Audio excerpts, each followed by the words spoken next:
बहलोल दाना एक मरतबा दरिया दजला के किनारे बैठे मट्टी के साथ जो है वो खेल रहे थे, घर बना रहे थे। बादशाह सलामत का वहाँ से गुज़र हुआ। बादशाह ने सवाल किया, बहलोल क्या कर रहे हो? बहलोल ने जवाब दिया कि जन्नत के घर बना रहा हूँ। कहा कि बेचते हो? जी हाँ बेचता हूँ। कितने का बेचते हो? 10 रुपये का बेचता हूँ। अब बादशाह मुस्कुराया और वहाँ से गुजर गया कि दरवेश है अपनी मौज में बैठा हुआ। पीछे पीछे मलका ज़ुबैदा की सवारी भी आ रही थी। तो मलका ज़ुबैदा ने वो सवाल किया, बहलोल क्या कर रहे हो? कहा कि जन्नत के घर बना रहा हूँ। कहा बेचते हो? जी हाँ बेचता हूँ। कितने का? 10 रुपये का।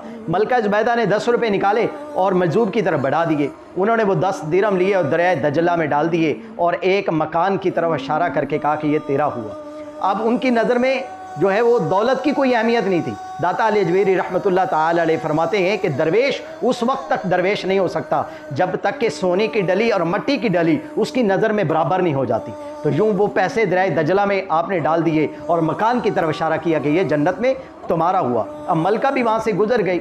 अब जब ख्वाबगाह के अंदर बादशाह पहुंचा, रात को सोया, मंजर जागा, क्या देखता है? हशर का मैदान है और जन्नत का मंजर है। और जन्नत के मंजर में क्या देखा कि एक आलीशान महल है जिसके महल के ऊपर लिखा हुआ है मलका ज़ुबैदा। बादशाह बड़ा हैरान भी हुआ, खुश भी हुआ, मेरी मलका का नाम लिखा हुआ है। जब महल के करीब गया तो दरबानों ने रोक दिया कि बादशाह रुक जाइए, ये मलका ज़ुबैदा का है। कहा मलका भी तो मेरी है।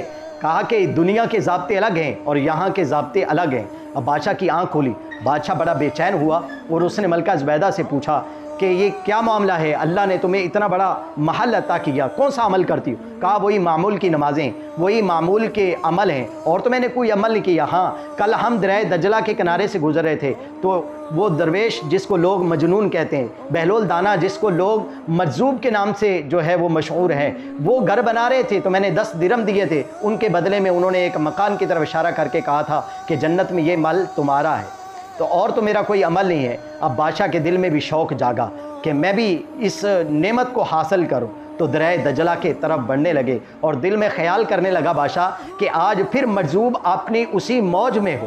तो बादशाह सलामत जब उस मकाम पर पहुंचा जहां पर वो दरवेश यानी बहलोल दाना थे, क्या देखा कि उसी खेल के अंदर बहलोल दाना मसरूफ़ है, मट्टी के घर बना रहे हैं। बादशाह ने डरते डरते पूछा, ए बहलोल क्या कर रहे हो? कहा कि जन्नत के घर बना रहा हूँ। कहा बेचते हो? जी हाँ बिल्कुल बेचता हूँ। कितने में? कहा कि आधी सल्तनत लगेगी। तो बादशाह सलामत हैरान हुए, कल तक तो तुम 10 रुपये में दे रहे थे और आज आधी सल्तनत क्यों?